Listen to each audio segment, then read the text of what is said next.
Good morning, students. Today we are going to read chapter number 12, Living Longer and Heal Their Lives.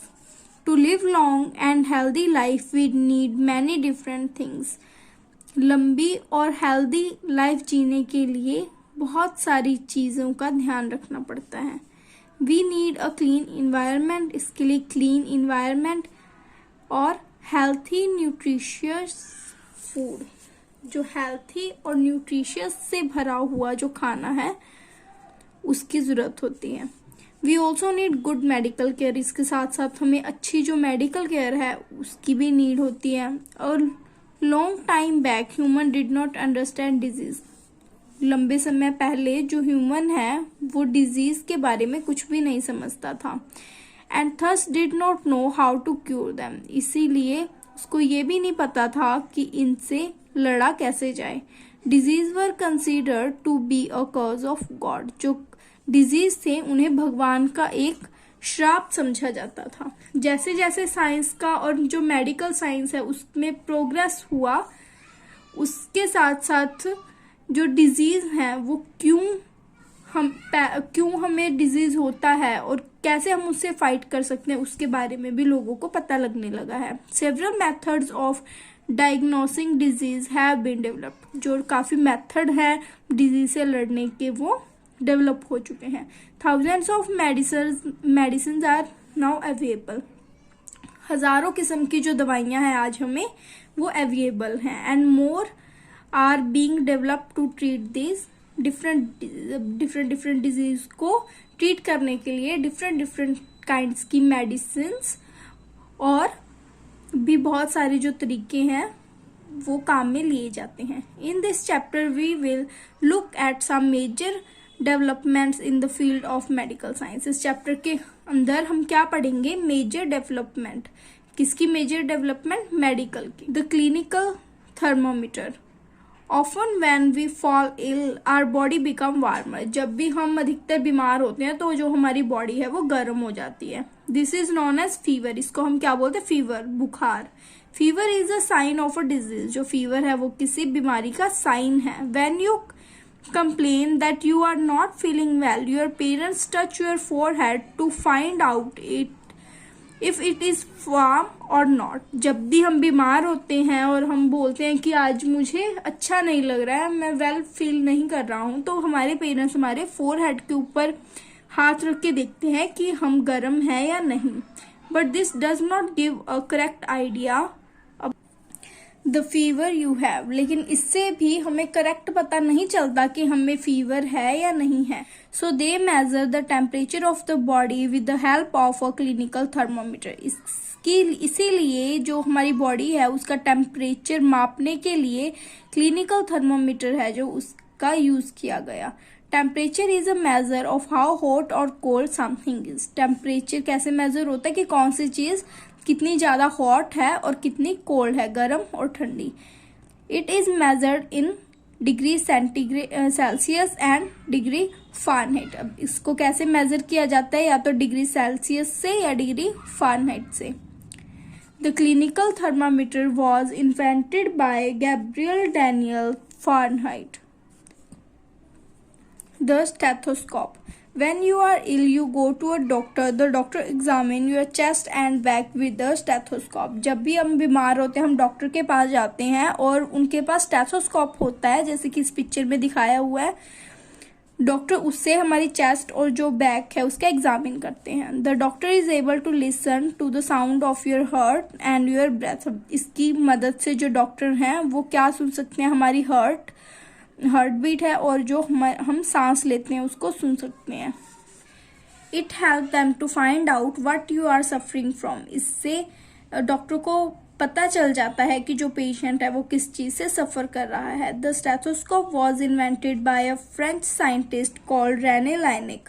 जो Rene लायनिक नाम के French scientist हैं उनके द्वारा stethoscope का इन्वेंशन किया गया.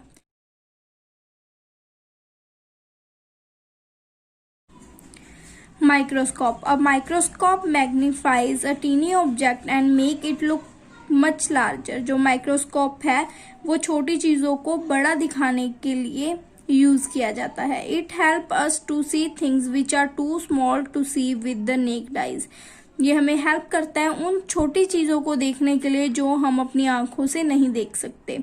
The first microscope was probably made by Zacharias Janssen in about 1590। जो फर्स्ट माइक्रोस्कोप है वो बनाया गया जकराइस जानसीन की मदद से 1590 के अंदर। He was a spectacle maker in Holland.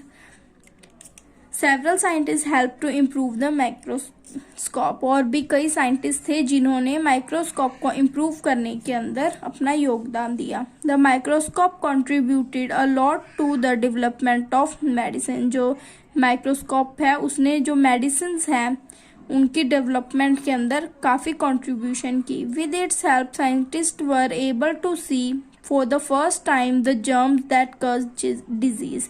जो माइक्रोस्कोप है उसी की मदद से डॉक्टर ने पहली बार उन जर्म्स को देखा जिनकी वजह से डिजीजेस फैलते हैं। Over the year they have been able to identify germs that cause different disease. थोड़े ही समय में डॉक्टर्स को ये पता चल गया कि कौन से जो जर्म्स हैं वो कौन कौन से डिजीज फैलाते हैं। It then become possible to find medicines that could cure disease by killing those germs. इसके बाद ये संभव हो सका कि डॉक्टर्स ने डिजीजेस को देखते हुए उन जर्म्स को मारने के लिए दवाई बनाई। Today doctors examine the blood और urine of a patient under a microscope to see the germs. आज के टाइम पे जो हमारे ब्लड टेस्ट या फिर यूरिन टेस्ट होते हैं माइक्रोस्कोप के अंदर उनके जर्म्स हैं जो उन्हें देखा जाता है। This help them to find out the disease the patient is suffering.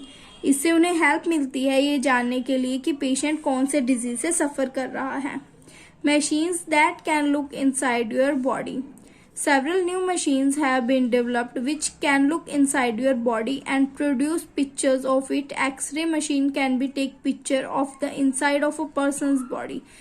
जो आज नई जो मशीनें हैं वो डेवलप की गई ताकि जो हमारी बॉडी है उसके अंदर देखा जा सके और वहाँ की पिक्चर्स ली जा सके। जैसे कि एक्सरे मशीन है वो हमारे बॉडी के इनसाइड की जो पिक्चर्स हैं वो लेती है। Scanner produce pictures which show more details than an X-ray photograph। जो स्कैनर है वो ज्यादा डिटेल्ड पिक्चर हैं हमारे बॉडी की वो दिखाते हैं एक्सरे से ज्यादा। The different type of scanners available are ultrasound, CAT and MRI। with the help of these machines doctors can see image of bones and internal organs and find out the disease a patient is suffering from। काफी तरह के जो हमारे scanners हैं वो available है जैसे कि अल्ट्रासाउंड, CAT, MRI। ये जो भी हमारे स्कैनर्स हैं ये हेल्प करते हैं हमारी बॉडी के अंदर बोन्स वगैरह को और ऑर्गन्स को देखने के लिए ताकि डॉक्टर्स उनकी पिक्चर्स देख के पता लगा सके कि जो पेशेंट है वो किस डिजीज से सफर कर रहा है। Surgery and anesthesia।